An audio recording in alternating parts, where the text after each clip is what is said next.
Thanks, Paul. I want to begin by saying thank you to Alex. I think you've all seen, we love working with Alex as well in the DC office. He's got so many great insights. It makes our job easier, and that enables me to look smarter to you all. So you can see how I really like working with Alex. It's such a pleasure to be up in front of you all again. It's been so long.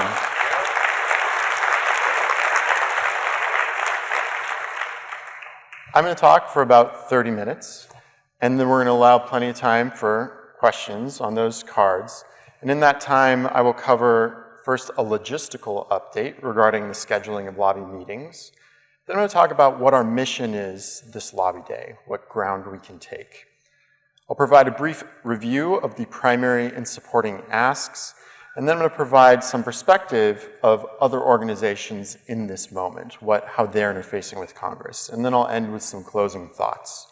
So let's begin with that logistical update. If you need more climate advocacy trained participants for your lobby meetings on Tuesday, June 14th, there are 2 sets of clipboards by registration. There's a small table with a black tablecloth. The color on the 2 clipboards of the paper is pink, so that's what you're looking for. Lobby team leaders can sign up and provide your contact information if you need more lobbyists in a meeting, and potential lobbyists can list their interest and availability. All lobbyists must have completed the climate advocate training. This is a self-serve system to help volunteers connect with each other for lobby team support and additional meetings or lobbying support. Oh, remember, lobbying support is not guaranteed. The clipboards will be available on Sunday, today, and Monday. And I will also note that for team leaders, please make sure to update the congressional office ahead of time if you add people to your group, because remember, we're meeting them. So let's move on to the next point. What is our mission this lobby day at this point in time? What ground can we take? Well, I recognize that not everyone here, nor all of those listening online, hello, will be lobbying this week. Many of you will be lobbying this month. Further, the insights that I share here I think will provide useful strategic framing and guidance for all of our volunteers, not just for this week, but for the coming months as well. So let's dive in. First, some reconciliation updates that provide useful context for our mission. Since I gave my May 19th CCU. The biggest thing that has happened since then, we've learned a lot more about the bipartisan effort focused on climate and energy, led by Senators Manchin and Murkowski, and we've learned that this has in fact played a productive role. Carbon border adjustment mechanisms, which I will refer to as CBAMs, throughout this talk were a prominent theme, and many Republicans had productive comments on this. We see this as a viable way to prepare the ground for a domestic carbon price. We've also seen that Senator Manchin spoke about a methane fee as if it was a foregone conclusion to include in reconciliation in early May, and this is an evolution from his position in November, and that is a big win. So we are very excited about that. Finally, and most significantly, Senator Manchin has stated that in this Congress, he will pursue climate and energy priorities through reconciliation. That was just last week. So he just needs to work out an agreement with Leader Schumer, and these are all very encouraging updates. So I'm happy to have good news to deliver since that May 19th CCU.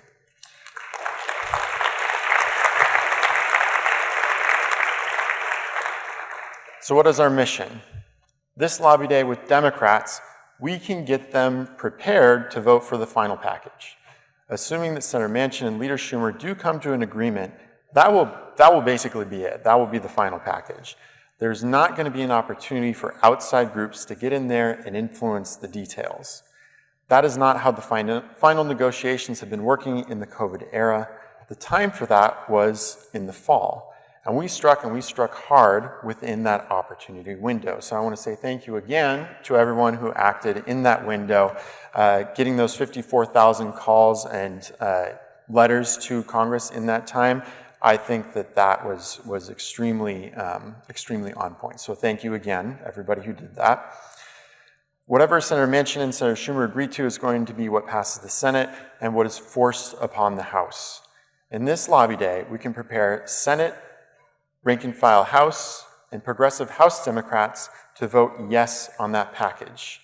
We can do so by making clear that their constituents want to see progress on climate in this moment. And to do that, we want to make it personal. We want to make our message local. We actually want it to be more about emotion and personal stories than about facts and figures. So please do work on those personal stories. I will also say that many Democrats need this, but not all. For those of you who know your member will vote for it, please give them your personal story anyway, because members love personal stories from their constituents, and if you're lucky, you may hear your member of Congress repeat the personal story you give to them. I hope you're able to have that thrill. But after you've done that, pivot the meeting to a collaborative discussion about what needs to be done to shore up the rest of the Democratic caucus. Brainstorm together with your member office about what challenges lie ahead and how CCL volunteers, other outside groups, and other members of Congress might help to get this over the line. And we'll just flag that open-ended questions are going to be the order of the day for meetings like this. For Senate Republicans and House moderate Republicans, as it has been most of this Congress, the biggest things are happening via reconciliation. Media attention is therefore focused most keenly on Democrats. This gives Republicans a little bit more leeway to pass important climate bills, but climate bills that are something less than the biggest investment that our country has ever made. Right now, that is the bipartisan infrastructure that was passed in this Congress. But if we get reconciliation over the line, that would then become the largest investment our country has ever made in climate.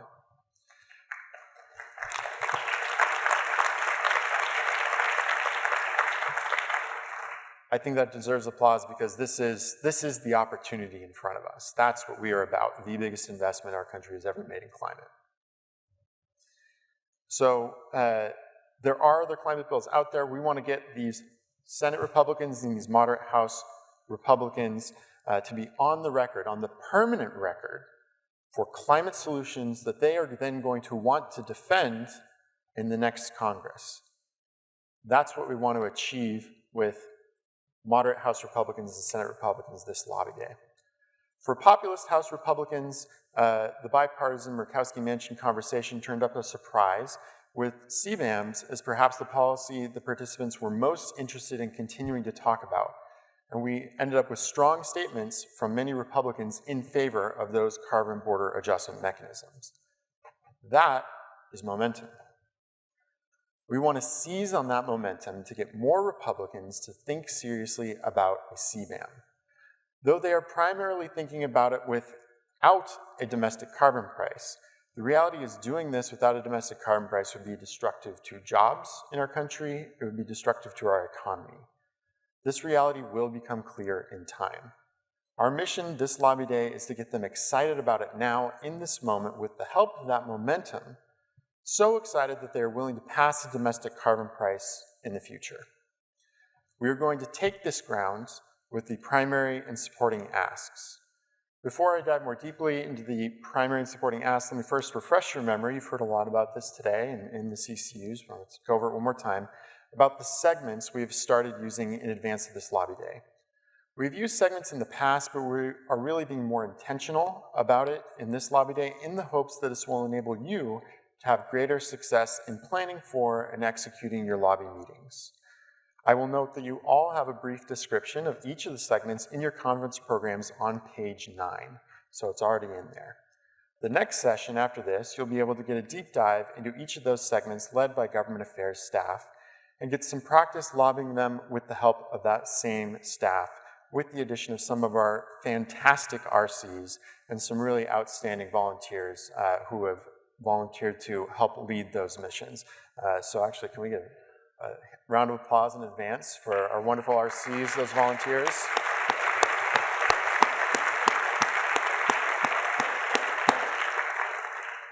There will also be plenty of time for Q&A built into that session. CCL staff will be available at the back of the room and right outside during the break to answer questions about where to go next and how to find the right breakout room. And so Briefly, the segments are Senate Democrats, Senate Republicans, House rank-and-file Democrats, House Progressive Democrats, House Moderate Republicans, and House Populist Republicans. There are 3 primary asks. For all 3 Democratic segments, the primary ask is help America meet President Biden's climate pledge. For 2 of the Republican segments, the Senate Republicans and the House Moderate Republicans, we are asking you to choose one of the supporting asks and use that as the primary ask. For House Populist Republicans, the primary ask is help America win. Have a look at a carbon border adjustment. In each session, government affairs staff will help you walk through the primary asks for each segment, better acquaint you with the realities that members of each segment are responding to, and anticipate some of the most likely pushback to your primary asks. Even if you are not lobbying this week, I think you'll find value in attending these breakouts. The kinds of perspectives we'll be sharing will also add nuance to your approach to building political will for all the levers of political will. How? Well, let's consider each in turn. I think for the lobbying lever, it should be pretty obvious how this might help. For the media lever, understanding what the different segments respond to and the language they use to describe the world will help you incorporate some of those themes and some of that language into the LTEs, op-eds, and other forms of media engagement you and your teams write. For the grassroots lever, we anticipate this training will enable you to connect better with the members of voters. These voters are, after all, what the member themselves are responding to. In terms of group development, a group with a greater diversity of people, including those who actually voted for the member, is generally going to be a stronger group. Similarly, some of the perspectives we'll be sharing could help with forming coalitions with the grass tops within your district or state. So I think that everyone here and online, regardless of whether or not you're lobbying, will find value in these sessions. Briefly, I want to go over the one-page leave-behinds for each primary ask and some of the text we embedded in there that is designed to help you make useful points in your meetings. So let's begin with the Democratic primary ask. And let's actually begin with the title. The title, we said President Biden's commitment. We could have just said our NDC, our nationally determined contribution. But the audience we have here is Democrats. We replaced an abstract goal, and I think Alex very humorously pointed out how sometimes scientists communicate in degrees. There's a degree of separation there between how scientists can speak and how other people hear it. But we replaced that abstract goal with a person's name, President Biden, and that person happens to be the leader of their party. In paragraph 1, we do give you the actual NDC, the numbers, so you can give them those numbers after you have them paying closer attention to you after you have used the name of someone to whom they have an emotional attachment. In the second paragraph, if you open this up on the computer, we have a link to a poll saying that Americans are more concerned than they've ever been about climate change. And if you're wondering what the actual number is, the number is the Americans who have said that they are very or somewhat worried about global warming has reached an all-time high of 70%. In the third paragraph, we highlight that this is a problem that only Congress can solve. You would think that members of Congress wouldn't need to be reminded of this, that they are the ones who actually have the power, but they do. There are far too many Democrats who are counting on executive action and regulations to do the heavy lifting on climate. Those tools can't do the heavy lifting, and it is our job as constituents to remind our elected representatives of that as well. Now let's consider populist Republicans. Again, let's begin with the title. Here we're using the language of President Trump. We're using the term winning. And so the primary ask, help America win. What we're doing here, many populist Republicans are also adopting this language. So we're using language they can envision themselves using that is meeting them where they are at. In the first paragraph, we cite Republicans, prominent Republicans who have publicly expressed interest in finding out more about CBAMs. And why are we doing this? Well, in moral foundations theory, which Jonathan Haidt wrote about in his book, The Righteous Mind, and who has been a CCL guest speaker more than once, he points out that loyalty is a value that American conservatives prioritize more highly than American liberals. So the hope is that by citing these conservatives, we remove the concern that they would somehow be disloyal by thinking about this ask. Throughout this document, we focus on global competitiveness and our standing relative to other countries, which, if you think about it, follows from winning, as well as economic themes which are closely tied to jobs. This paragraph gives you a couple of talking points in this vein.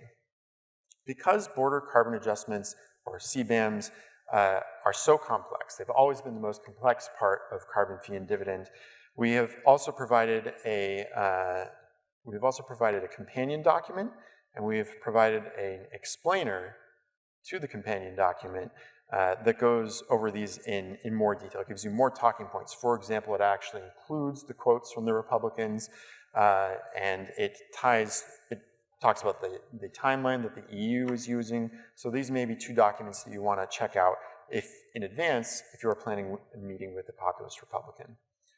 In fact, if you'd like to review in greater detail any of the primary asks, you can check out my May 26th CCU before your lobby meeting. It is available on CCL Community.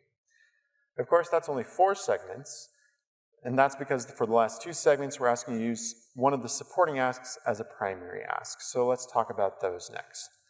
There are 4 official supporting asks this year. You can find them in the handout that is available on CCL Community. It's now on screen. Just search supporting asks in the search bar, and it'll be the top hit. I will speak about each of these I have already spoken about each of these in greater detail than I am going to now. It's in that same May 26 CCU in which I cover the primary asks.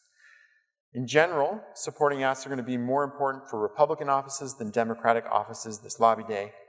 We need more Republicans on these bills than we need Democrats. And of course, for 2 segments, a supporting ask will already be the primary ask. There is a 1-page leave behind for each of the supporting asks, which is linked in the supporting ask document. Just click when looking at this document on a computer connected to the internet, and on the screen you can see an example. This is an example of the Forest Act. So this is what the page actually looks like in the supporting ask document. It's page 5 of that document. And when you click, that's the 1-page leave behind that you have for the Forest Act. The supporting asks this time are the Growing Climate Solutions Act. This is a good primary ask for House moderate Republicans. It is not appropriate for any senators because this has already passed the Senate. But this would make an excellent appreciation for just about any senator because there were 92 senators who voted in favor of this. So if you're looking for an appreciation for a senator, you have a 92% chance that this is a great choice. The next supporting ask is the Forest Act. This is a good primary ask for those 2 Republican segments, the Senate Republicans and the House moderate Republicans. It would be a good supporting ask for anyone. There's the National Climate Adaptation and Resilience Strategy Act, or NCARS. That is a good primary ask as well for those same 2 Republican segments. It is a good supporting ask for anyone. And then there's the RISE Act. We don't recommend using this as a primary ask for those 2 Republican segments. And this is really the only one that we recommend using solely as a supporting ask. I will also note this is only a good supporting ask in the Senate. It hasn't been introduced in the House. Again, I speak about each of these in greater detail in my May 26 CCU, the recording of which is available on Community. A common question we've been getting as we go over these primary and supporting asks is why we're not focusing more on a carbon price in the asks. And there are 2 main perspectives here. First, we know that we're going to get another shot at this with a more favorable context. Namely, the coming European Union CBAM is going to force this discussion in the United States. At that point in time, members will be racing towards the issue area as they try to figure out how to keep American jobs here instead of running away from the issue, as you can see them now in the face of soaring gas prices. If even Democrats are calling for a repeal of the gas tax, that is very rough terrain to be operating on to go and talking about making gas prices higher. It could even make them less likely to listen or even meet with us later when the political context, the political winds are at our back. So we're taking a strategic breather here at this time because we think this will enable us to push the issue more forcefully in the near future. The second perspective here that I'd like you to consider is that high energy prices are effectively a carbon price.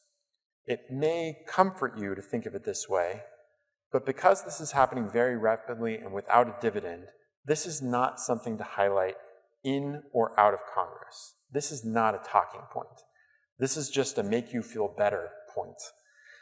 The part of carbon fee and dividend that actually makes emissions go down is happening in an uncontrolled, much more painful way than we ever have or ever would advocate for.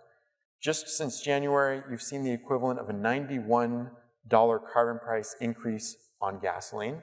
You've seen the equivalent of an $87 carbon price increase on natural gas, just in the last 6 months. In the last 6 months, we've gone from no carbon price to translating at year 8 under carbon fee and dividend.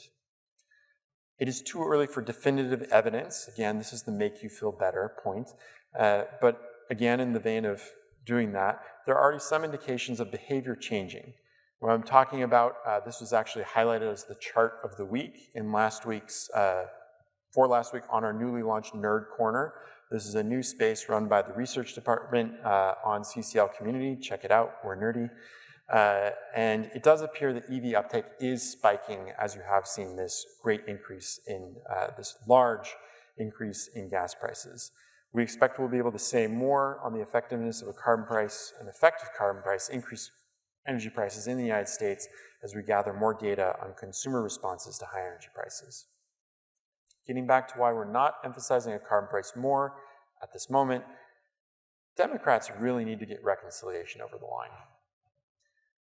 This, as I mentioned, would be big for emissions reductions. Bringing in a carbon price to your meeting is unlikely to motivate them to do what they need to seize the opportunity of this moment. However, as Madeline noted in her talk this morning, we are going to keep carbon fee and dividend as a top priority for the organization. We are not bringing it up very much now because we are confident that the EU CBAM will force the conversation in the US in the near future. So we know members will be thinking about this, and it's best to dive in when they are thinking about it favorably rather than when they are actively running away from the concept. Similarly, the need for moderate and Senate Republicans to move faster towards climate solutions is more acute now, and we calculate that this will enable us to make stronger arguments in the near future when the EU CBAM forces the issue. Co-sponsorships are part of the congressional record forever. Let's go get them on the record now and start the new Congress with some momentum. Now let's talk briefly about the perspectives of some other organizations regarding opportunities for negotiations on reconciliation. In addition to concerns about how light we are in a carbon price with the primary and supporting asks, I've heard from many volunteers a concern that we should be trying to alter the details of the reconciliation package. And the reality here is that as we've gotten closer to a final bill passing, everyone in the climate space, as well as in other advocacy spaces that are also being considered in reconciliation, for instance, healthcare, they've shifted to the mode of let's just get something over the finish line. And for example, advocacy groups in the health sector are no longer talking about which Affordable Care Act subsidies they want to include. They're just saying, we want Affordable Care Act subsidies. In other words, they're being less specific, just as we are being less specific with the Democratic primary ask. This is a reflection of changing political dynamics as we get closer and closer to a deal and closer to the clock running out. Again, the time to influence the details of reconciliation was back in the fall, and I really don't think we could have timed our advocacy better. Again, those 54,000 calls and letters that you wrote to the Senate in that 3 weeks were perfectly timed and helped lead to the assessment by Senator Whitehouse that we were 1 vote shy of getting a carbon price in reconciliation. For those of you who are concerned about what this potential investment through reconciliation could produce in terms of emissions reductions, Resources for the Future, or RFF, they produced an analysis from the fall that provides perhaps the best estimate. In that report, RFF estimated that the tax credits and the Clean Electricity Payment Program alone could achieve 39% emissions reductions below 2005 levels by 2030. Of course, the Clean Electricity Payments Program is no longer an option, but it turns out that the vast majority of those reductions were from the tax credits and not from the Clean Electricity Payments Program. So that's roughly the scale that we're talking about. Now let's wrap up here. Let's get to final thoughts. I want to talk about the strategic value of optimism.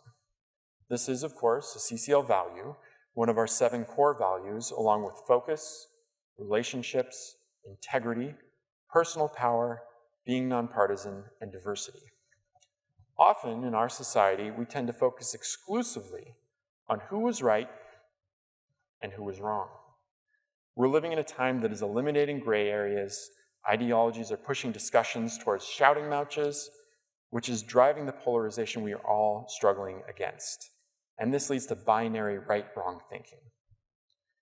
In times where the news is often so dark, it is easy to take a pessimistic view, because this is often the perspective that ends up being right. But we are advocates. Advocates are not in the business of being right. Advocates are in the business of action, of gathering, of motivating, of bending the arc of history in our direction.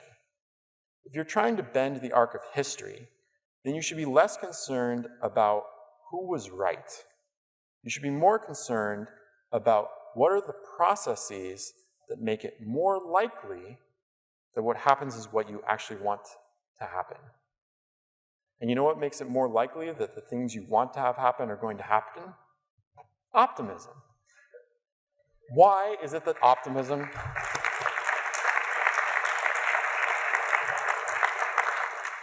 I'm just getting started. Why is it that optimism helps? Because optimistic people are more active. Forget about being right. Be useful. Optimism is useful because it empowers people to act. We are not optimistic here at CCL just because it feels good. We are optimistic because it makes us more effective. And this is not me just making stuff up. I learned recently that this is a mathematically proven fact. I was listening to a book called Algorithms to Live By, written by Brian Christian and Thomas L. Griffiths, and in chapter 2 of their book, they consider algorithms, which are really a type of process, that maximize the probability of desired outcomes. In the quote I'm about to share with you, they're discussing one such algorithm called upper confidence bound algorithms. Here's the quote. Upper confidence-bound algorithms implement a principle that has been dubbed as optimism in the face of uncertainty. Optimism, they show, can be perfectly rational. The success of upper confidence-bound algorithms offers a formal justification for the benefit of the doubt. Following the advice of these algorithms, you should be excited to meet new people and try new things, to assume the best about them in the absence of evidence to the contrary. In the long run, optimism is the best prevention of regret, end quote. I found myself thinking about this framing of optimism as the best prevention of regret. I don't know about you, but for me, when I'm focused on the process I follow, I've learned that I can feel good about whatever hard thing it is that I've attempted regardless of the result. So the way I ran a race, or the way I played a game, or the way I delivered a speech, if I tried my hardest in the preparation, the process, if I practiced diligently, ate my vegetables, and rehearsed out loud several times before the moment of truth, I have optimism that I can achieve a good outcome, and that optimism in turn is what enables me to be diligent in the process of preparation. It is not about whether optimism is justified in any one instance. It's about whether optimism is useful on average throughout all instances. The parallels to our politics are clear. American politics are nothing if not uncertain. There are wills set against our own, and we operate in a chaotic world. No one can be sure of a positive outcome. All that we can control is the way we engage with that chaos, with that uncertainty, and with those wills set against our own. All we can control is the process we follow, and optimism in our process helps us maximize the probability of success. So let's be optimistic. It's the best bet for the best process, and that gives us the greatest chance of achieving our aims. We can't, and in fact, no one can control the final outcome, and that's okay. So with that, let's get to your questions.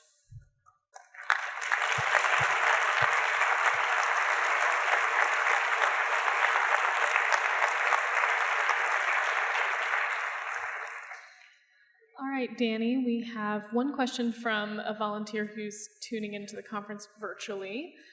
Tamara asks, I understand that the World Trade Organization would not approve CBAMs without a country having its own carbon tax. And they're asking, is that a consideration? It is a consideration, and we do address that in the primary ask. I'll dive into this. I happen to be leading the breakout on populist House Republicans. So if you're in that breakout, we will dive into this more. But it is our understanding that the WTO, it's just not going to work for the two considerations, that's most favored nation and national treatment.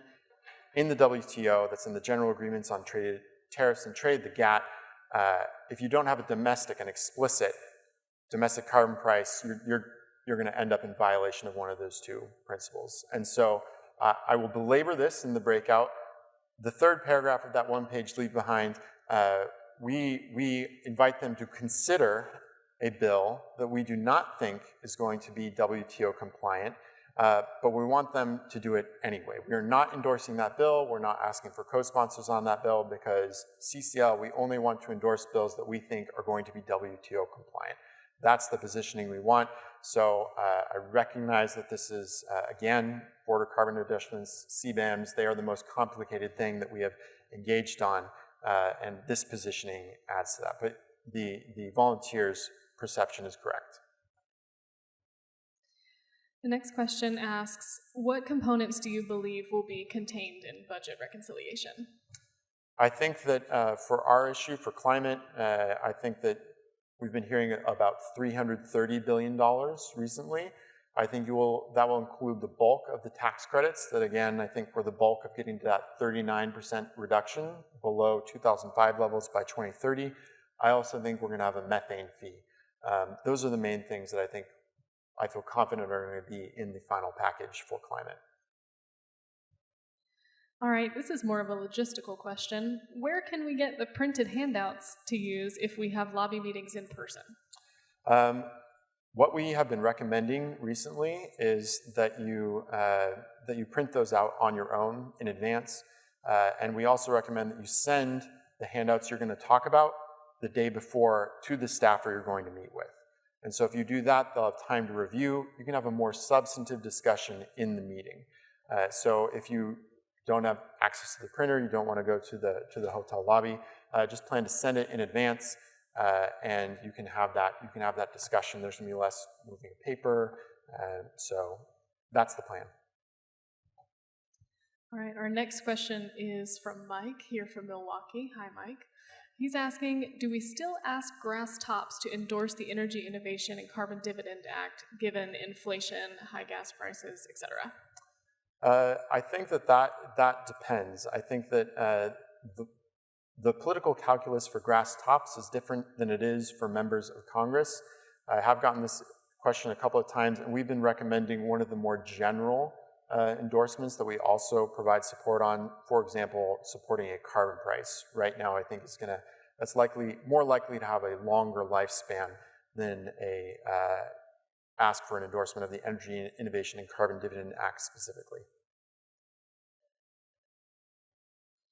All right, our next question, this person's wondering, well, they say, NCARS talks about a central government mechanism, and they're wondering, could this be viewed in a negative light by small government Republicans? It's a central government, so a carbon price is a central government mechanism. NCARS. Yeah, I mean, the way to respond to this is to talk about to take the business approach, competitiveness approach. Businesses that have to work with a patchwork of laws. So this is what that argument is an argument for different states enacting their own carbon price. And so you go to the other side of the state line, and you have a different carbon price. That makes it really, really difficult for businesses to plan. and they will end up calling for a centralized government carbon price. So that's the way to respond to that question. It's just to point through the business perspective, take an American competitiveness approach, take an innovation approach. Businesses are going to be able to innovate more if they have one signal across all the states than a patchwork of signals. This person says, we're from a state with populist Republican senators. We're thinking of asking them to look at CBAMs. Any concern with that? Ben keeps telling me to consider really Senate Republicans as a different species than the House populist Republicans. And so while you could do that, I would still recommend using one of the supporting asks as a primary ask. The pressures on senators are they're just different. And if you look at some of the different patterns in voting on common issues between Senate Republicans and House populist Republicans, I do have to say that does lend support for Ben's hypothesis.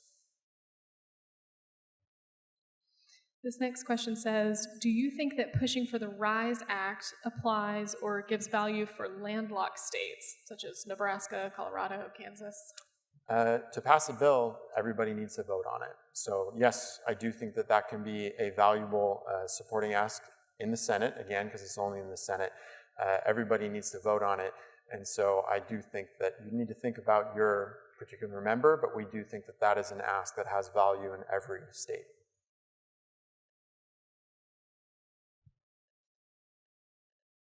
I'm going too fast answering your questions.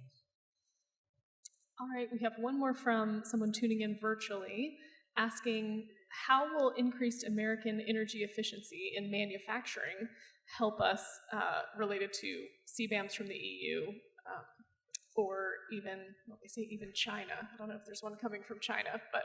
Yeah, you guys are taking all my top talking points for the seminar I'm about to run.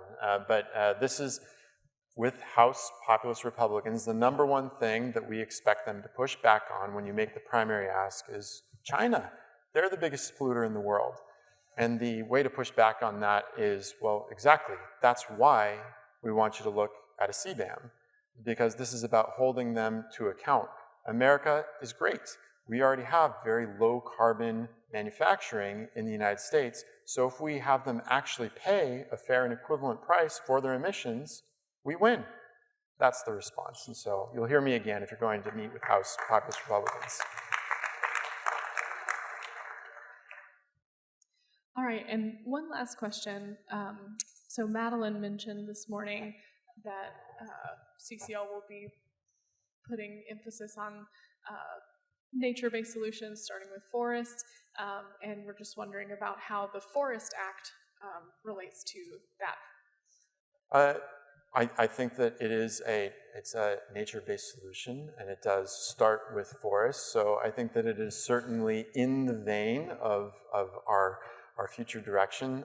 Definitely, the ambition that Madeline outlined this morning doesn't stop with the Forest Act, but you might say that it starts with the Forest Act. So that's what I'll say there. All right. Well, thank you all. Now we're going to go into a 30-minute break, and then we'll start up again at 4 p.m. with Insider's Guide to Working with Your Members of Congress breakouts, this much ballyhooed breakout session. This session is for all attendees, even if you aren't lobbying. You can find the MOC segment descriptions on page 9 of your program, and the breakout rooms are on the screen behind me. If you need help finding the right breakout, there are CCL staff in the back of the room and right outside that can help you. Thank you very much.